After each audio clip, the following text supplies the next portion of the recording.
This is Andy Purewal for Boxing Social in association with Betfred, and I'm delighted to be joined by Jordan Gill over Zoom. Jordan, how you keeping? I'm very well, thank you. How are you? I'm good, mate. It's good to catch up. I suppose you were probably one of the names many might have thought you would have been out on the fight camp announcements. That's not been deemed to be the case. So, Jordan, just a simple one to start with. What is the latest with yourself? Yeah, it was looking like I was going to be on the fight camp shows. One thing didn't work out, but we're fighting early September, early or middle September. I know I've been mandated to fight for the European title, which was a nice surprise.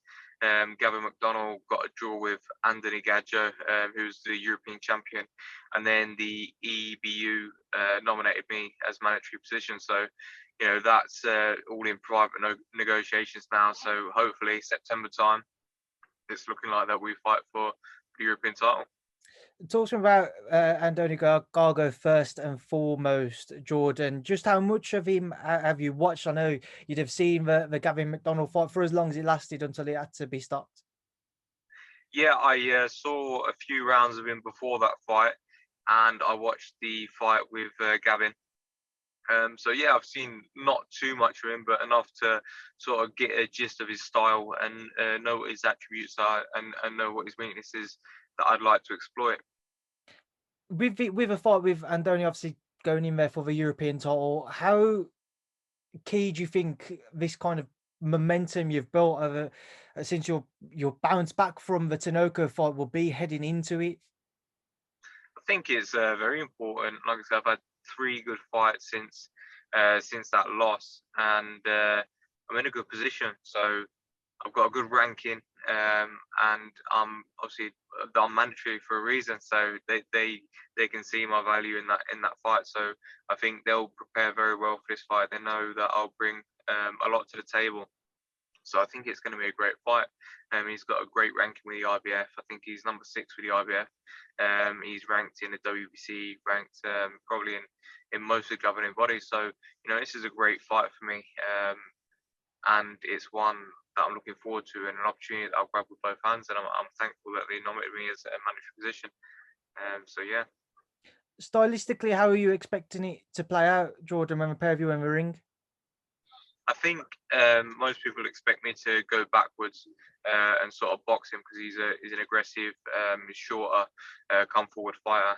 But I think it's going to be interesting. I know it's a 12-round fight, and he's going to be wanting to press from the first bell. But I'd like to practice what we've been or do what we've been practicing in the gym, and you know, I've been sort of standing with people and practicing my inside game a lot more. So I think you'll probably see that on the night.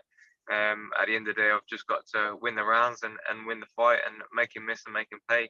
And that's sort of the attitude we go into every fight with. We don't really prepare for one style because it's always different when you get in the ring.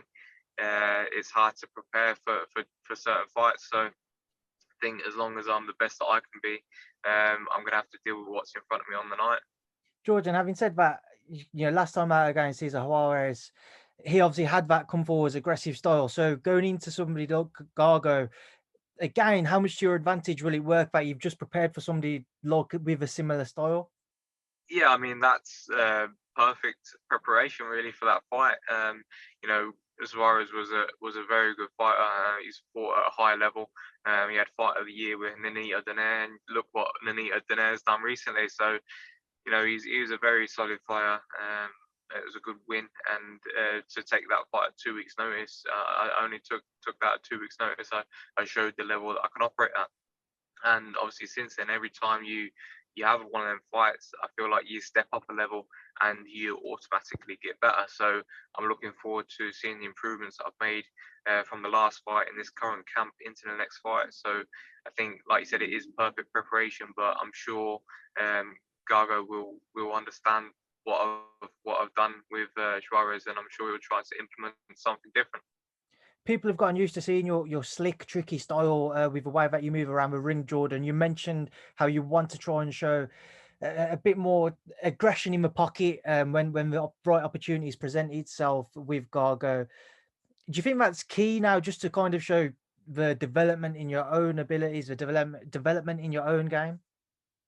Yeah, I think so. I think it's not even that. It's the case where in certain fights you're gonna have to show certain elements. And really, I've not been pushed to have to fight or stand inside or trade, in my career so far. So I know I've done it in the gym, but doing it under lights is different. So I'd like to, but whether I have to, I'm not sure. But I'm definitely not going to be running. That's for sure.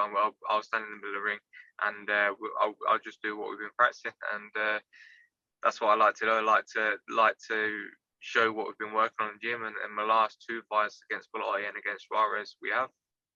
Just wanted to try on a few other things before I let you go, Jordan. Obviously, Hopi Price, your campmate. He's getting Yeah. ready to fight at fight camp. So how is Hopi doing? He's looking really good. We got some really good rounds in last week. A lot of sparring last week, so he's looking sharp. The thing is, he's always sharp as well. He's very consistent. He's got a lot of good attributes, and he uses them to his advantage. So he's going to be a real serious fighter. In 1 or 2 years, he's going to be in big championship fights, and I'm looking forward to seeing his development. Because if it was me, I'm looking at him now and thinking there's not many people in the super bantamweight division that he doesn't beat, because it's very hard to deal with. He's very tall, he's very sharp, he's very springy. A lot of people don't realize he's a strong, springy super bantamweight. So as he develops, as his strength develops, he'll really be able to crack. And I can see him as one of them fighters where just overnight they start sleeping people. I think that's going to be coming in the next year or so. So I'm really excited to see his development. I've seen so much of him in sparring to show me what level he can operate at. And he's got the mentality where he'll just go and do it in the ring as well. So it's all systems go for us both, and I'm looking forward to seeing him in big fights. I know he's fighting 14th of August on the I think it's on the White Sea Block next card. But then he's straight back out in a bigger fight at Headingley in Leeds. So I've been told. So hopefully it's a big year. I know he's going to have 2 fights back to back there. He probably deserve a week off, and then hopefully he gets a fight before Christmas, because as a prospect coming through, you want to be busy.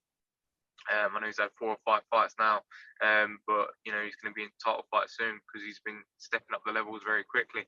Unlike other prospects, obviously the time we're in now with the pandemic, you have to take these jumps. But for me, looking at him, there's no question that he's ready. Jordan, one of your good friends in and out of boxing, Lee Wood, has had some reports coming out that he might well be facing Can Xu next, the WBA regular titleist. Just want to get your thoughts on that. If that one does prove to be the case, and the pair of them share the ring later this year, just want to get your thoughts. It's thing, you don't know what you can and can't say, do you? So I saw literally about 20 minutes ago, I've seen the boxing social headlines, so I'm thinking it must be over the line. So yeah, I've heard that fight's going to happen. It's a very good fight. It's a very winnable fight for Lee Wood. What an amazing opportunity to come out of the golden contract against Jazza. It was a great fight between them two. He got after a loss, he got a British title fight straight away. Won that in emphatic fashion, and now he's getting a world title shot. So it's great. It's a great opportunity. I'm looking at Can Xu and I'm thinking he's the most beatable world champion out of a lot of them.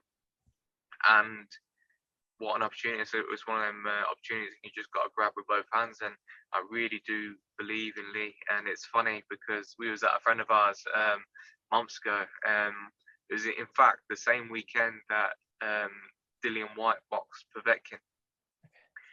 And that night, because he said, "Oh, I ain't got no fight news yet. I'm waiting to see what Dave, because we're both managed by Dave. Waiting to see what Dave says about the next fight." It was only a week or 2 after he boxed Reece Mould, and I said, "I had a dream that you got a world title shot and you won it." And I promise you, he'll tell you exactly what I said to him. I said to him, I had a dream that you got a world title shot and you won it. I didn't say who it was against or whatever, but I just had a feeling. I just had a feeling that he's going to get a shot because he's up there. He's had very good performances. He's got good momentum at the moment. And I feel like if this is the time for him, it's the time. He's 32 years old. This is his shot. And when you get a shot like that, sometimes a little bit of greatness comes out of you, and you step up that level. You have to dig in, and I think this is a very winnable fight. Just to stick with the division there, you mentioned obviously he's past bouts in the Golden Contract tournament earlier on, how he came out of that going into this fight. Just to stick with the winner of that in Galahad-Dickens, he's obviously getting ready to face Kid Galahad. Want to get your thoughts on their bout? That's only a matter of about 5 weeks away now. Yeah, not long now, not long at all. I think it's a great fight. I was there. I think I boxed in the undercard of their first fight all them years ago at Magna Centre in Rotherham.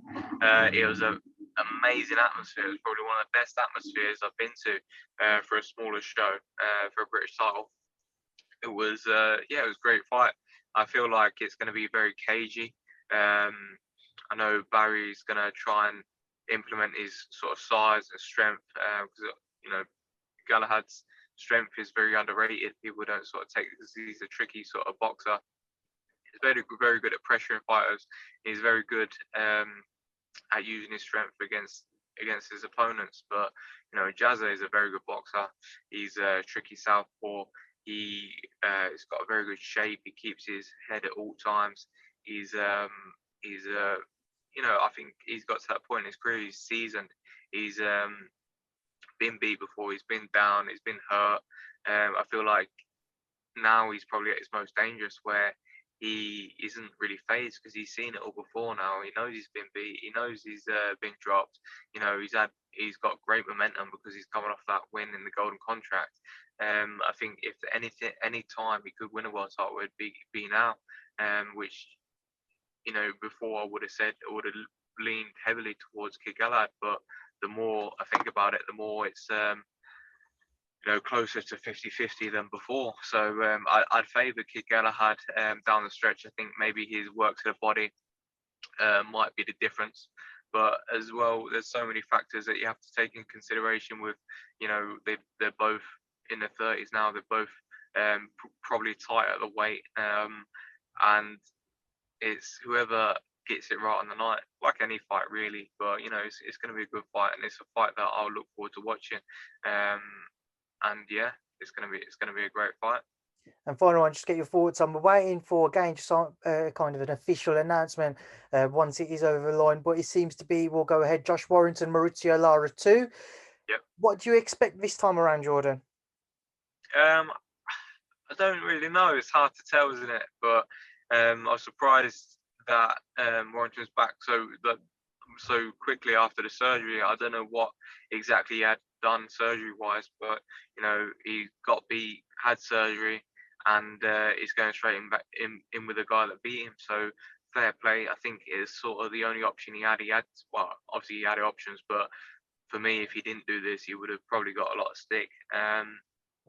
But when you look at Lara in that first fight, he is sort of flat-footed and he's a banger. And he implemented himself very well on the night. I feel like he caught Josh off guard. That crowd weren't there. He'd not boxed for a while.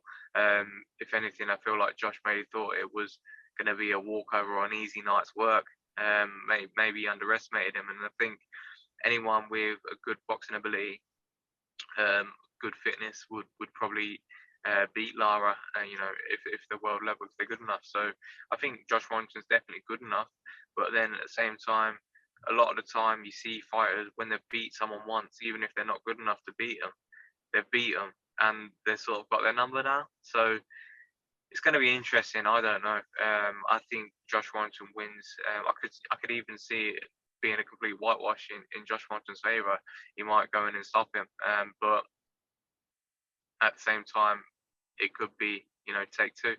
Lara could go in and do exactly the same. It's one of the things. Boxing is one of those sports where you can't really predict it too well. You sort of have to. There's so many other variables to consider, of like mentality, what's going through Josh's mind, how his preparation's been, how he's healed up after the injury, the operation.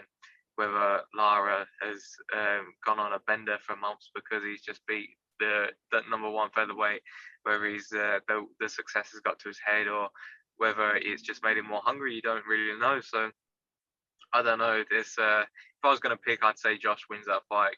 I think he gets himself together, puts a good performance in, and sets up a good fight down the stretch. All right, Jordan, we will leave that there now. Leave you to enjoy the rest of your day. I appreciate you talking to me today, though. Enjoy the rest of, well, it looks like better weather where you are in comparison to where I am, but thank you for speaking to Boxing Social. No worries, mate. Thank you very much.